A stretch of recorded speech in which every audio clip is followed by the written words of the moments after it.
மதிப்புக்குரிய சீமான் அவர்களின் ஜாதகத்தில் 3ஆம் இடத்தில் சனி பகவான் ஆட்சி பெற்றிருக்கிறது.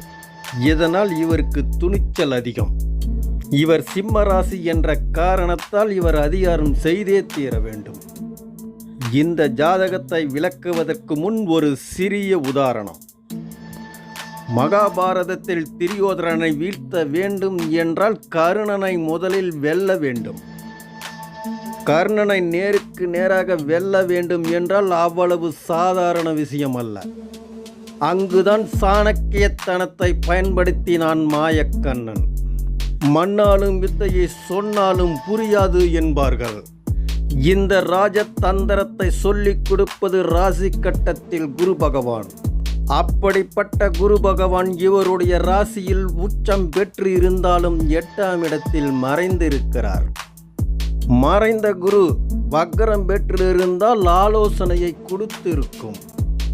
அதற்கு இவருடைய ராசி கட்டத்தில் துலா ராசியில் இருக்கும் சூரியன் ஒரே கட்டம் தாண்டி விருச்சிக ராசியில் இருந்திருந்தால் குரு பகவான் வக்ரம் அடைந்திருக்கும். விருச்சிகத்தில் இருக்கும் புதனோடு சூரியன் இணைந்திருந்தால் ஒரு ராஜபோகத்தை தந்திருக்கும். செவ்வாயும் சூரியனும் பரிவர்த்தனை யோகம் பெற்றிருக்கும்.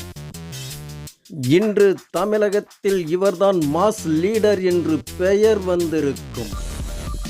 நேயர்களே, இந்த பதிவு உங்களுக்கு பிடித்திருந்தால் லைக் பண்ணுங்கள், நண்பர்களுக்கு ஷேர் பண்ணுங்கள், சப்ஸ்கிரைப் பண்ணுங்கள். நன்றி நேயர்களே. நாம் மீண்டும் அடுத்த பதிவில் சந்திக்கும் வரை நலமே விளையும் நல்வாழ்த்துக்கள்.